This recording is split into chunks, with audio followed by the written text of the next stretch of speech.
vous allez mourir. Il n'y a qu'un acteur économique qui a intérêt à ça. Alors lui, il y a intérêt, et c'est le même depuis toujours. C'est le même acteur économique qui défend le libre-échange depuis toujours. C'est celui qui n'a pas de pays, c'est la multinationale. Celui qui a intérêt à mettre en concurrence les travailleurs de ce pays et les travailleurs de ce pays, c'est celui qui se met à aller au-dessus du jeu et qui les fait se battre entre eux en disant « Ah bah c'est lui le moins cher, tiens je vais le prendre, puis tant pis pour toi ». Et puis finalement, s'ils commencent à contester, on va en prendre un autre. Mais il n'y a que les multinationales qui ont intérêt au libre-échange. Il n'y a que les multinationales qui ont intérêt au libre-échange.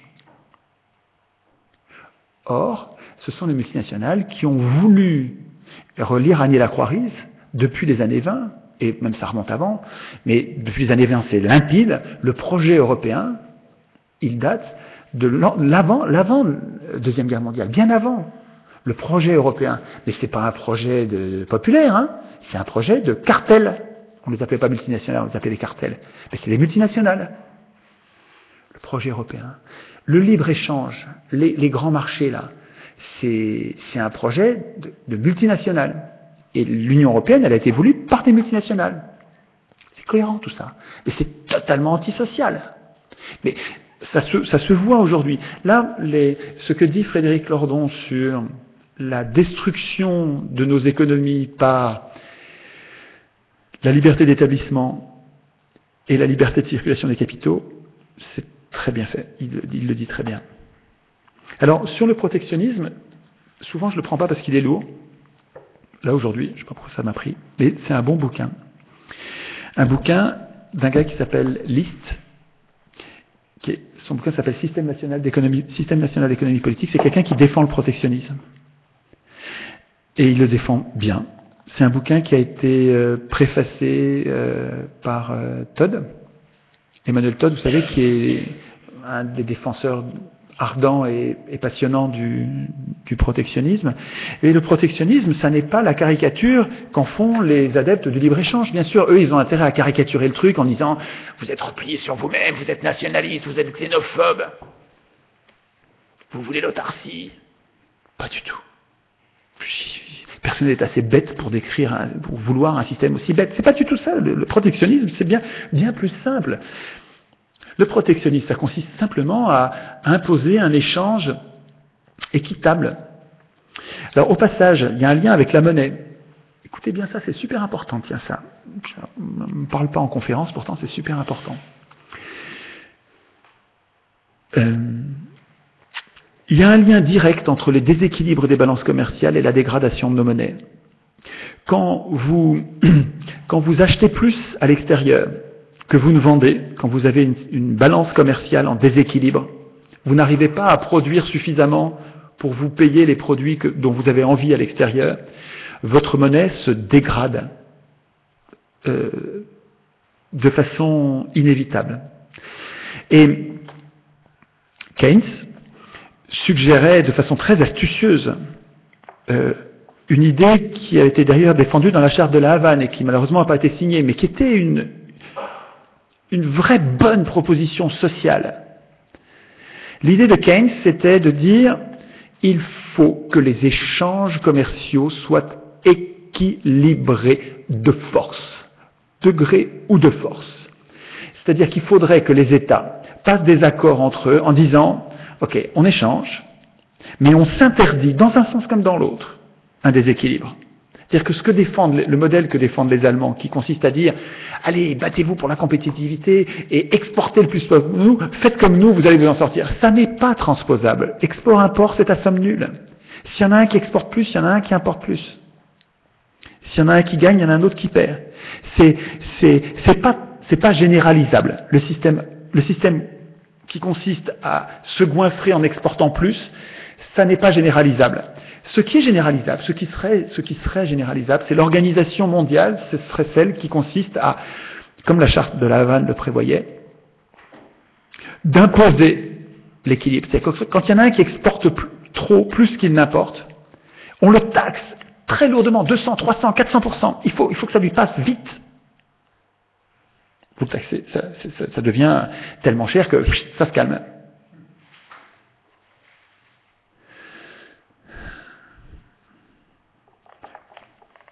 quand on prévoit la liberté d'établissement, la liberté de circulation des capitaux, on en est loin, c'est vraiment n'importe quoi.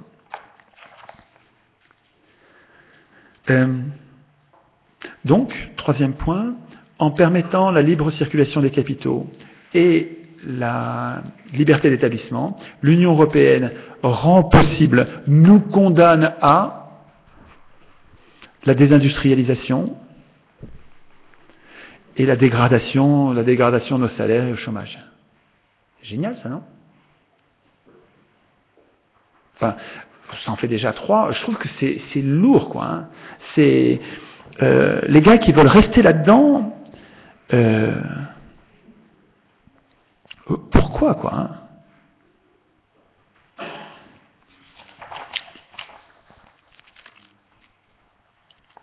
Je peux passer rapidement sur les engagements sur l'OTAN, puisque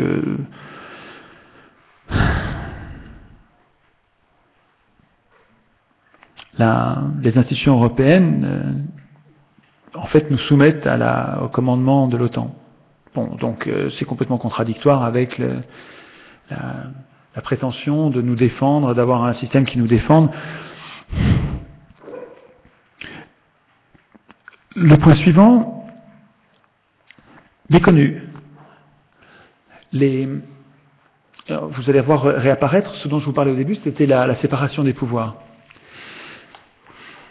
Vous savez qu'en France, il y a un pouvoir législatif, donc il y a les lois, et puis il y a les règlements, un pouvoir réglementaire.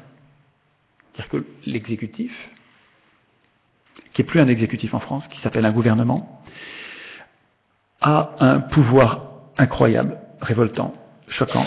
Pour moi, il me révulse. Il a le pouvoir d'écrire lui-même des lois, enfin ça s'appelle pas des lois, ça s'appelle des règlements, mais c'est comme des lois. Ce sont des normes de portée obligatoire, des normes générales, obligatoires, sans limitation de durée, c'est comme des lois. Sauf que ça s'appelle des règlements et il n'y a pas de discussion parlementaire avant. Il n'y a pas de discussion, il n'y a pas de débat, il n'y a pas de... C'est exactement ce que Montesquieu redoutait quand il disait... Montesquieu disait, toi tu fais les lois, tu es le Parlement, tu es le législatif, tu fais les lois, tu les appliques pas. Donc tout seul, tu ne peux pas nous faire de mal, parce que à toi tout seul, tu ne peux pas devenir un tyran, tu ne peux qu'écrire les lois. Toi, tu exécutes les lois, tu es l'exécutif, mais tu ne peux pas écrire les lois, sinon tu deviendrais un tyran. Non, tu es exécutif. Et toi, tu es juge, tu interprètes et tu appliques les lois, mais tu ne peux pas les écrire, sinon tu deviendrais dangereux, tyrannique. C'est ça la séparation des pouvoirs. Chacun son truc et on sépare bien. Le pouvoir réglementaire, c'est quoi? C'est le ministre qui a en même temps le contrôle de l'armée et de la police. Il a le pouvoir d'écrire le droit, qu'il va appliquer lui-même.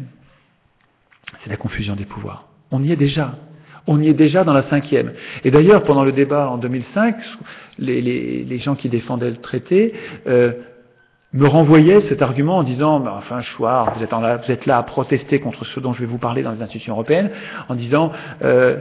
mais vous l'avez déjà en France, alors qu'est-ce que vous allez vous plaindre de ce que vous l'avez? Mais attendez, un excès en justifie pas un autre. C'est une épouvantable confusion des pouvoirs et ultra dangereuse. Nous, en France, on est en train de se faire détruire le Code du travail par voie réglementaire.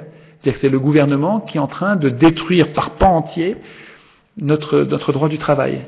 Et il le fait sans débat parlementaire. C'est effrayant. Le pouvoir réglementaire, c'est effrayant. Il faudrait faire un livre qui récapitule les régressions qui sont liées à la voie parlementaire, c'est la confusion des pouvoirs. Eh bien, dans les institutions européennes, c'est un peu du même tonneau. Vous savez comment c'est organisé au niveau européen? On a un Parlement qui fait semblant, on les lit, et ces gens-là ne sont pas législateurs. Ceux que vous avez élus ne sont pas législateurs. Ils sont co-législateurs. C'est-à-dire que pour écrire les lois, le Parlement, on lui a collé à côté un tuteur, qui est le Conseil des ministres, et qui est sans vergogne appelé par les institutions européennes, qui est appelé co-législateur. Des ministres, co-législateurs. Attendez, le Conseil des ministres, là, c'est des gens qui, hier, ce matin encore, étaient dans leur bureau en France, en bureau de ministres, exécutifs, responsables de l'armée, de la police, exécutif. Donc, normalement, c'est pas eux qui écrivent les lois. Et là, ils prennent le train. Pour venir au niveau européen, ils prennent leur costume de Conseil des ministres, de ministre dans le Conseil des ministres, et là, ils se mettent à écrire les lois. Ils écrivent les lois avec le... Et puis vous allez voir qu'il y a des sujets sur lesquels ils écrivent les lois sans le Parlement. Non, même sans ça, même les lois, je vous parle des lois co-législation. Co-législation, ils viennent écrire avec le Parlement, et quand la loi est votée, vous savez, quand la loi est votée au niveau européen, ensuite ils retournent dans leur pays, ils retirent leur costard de ministre européen, ils mettent leur costard de ministre français ou belge, et là les lois elles sont transposées de façon automatique en droit français, ils appliquent ensuite le droit qu'ils ont écrit eux-mêmes. L'Union européenne nous prive de la séparation des pouvoirs. Alors, je sais qu'on l'avait déjà largement perdue, mais là, on la perd totalement. Et alors, ce qui est intéressant,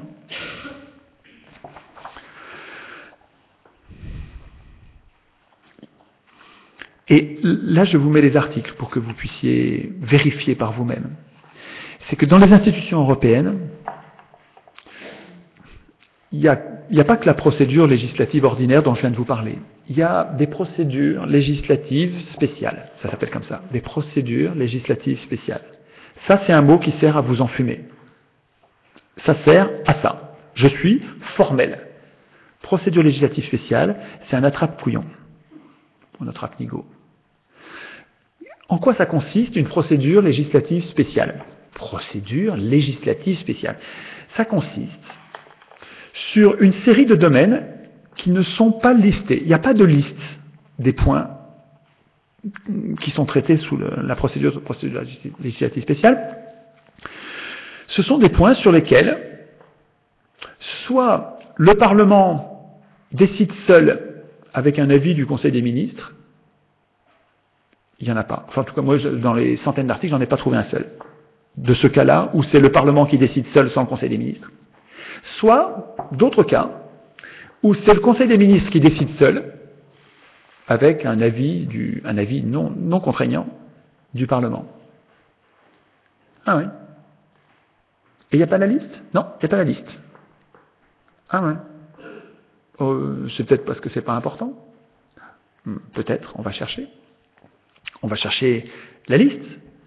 Alors, j'aurais dû d'ailleurs peut-être mettre la liste, parce que la liste, j'en ai établi une.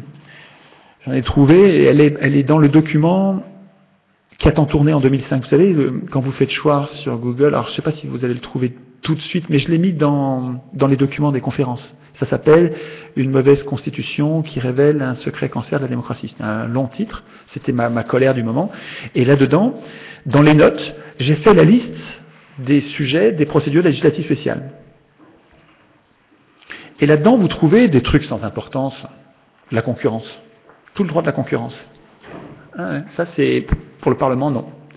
La PESC, toute la politique européenne de sécurité, la guerre, les affaires étrangères, la politique étrangère, tout ça, le Parlement, pas pour lui. Le marché intérieur, une bricole. Tout le droit du marché intérieur, pas pour le Parlement. C'est des procédures législatives spéciales. Mais attendez, c'est quoi ce truc? Alors moi je vous en ai mis un là-dedans. Vous allez voir, c'est rigolo. Page 4. Vous voyez, en bas de la page 4, article 153 TFUE.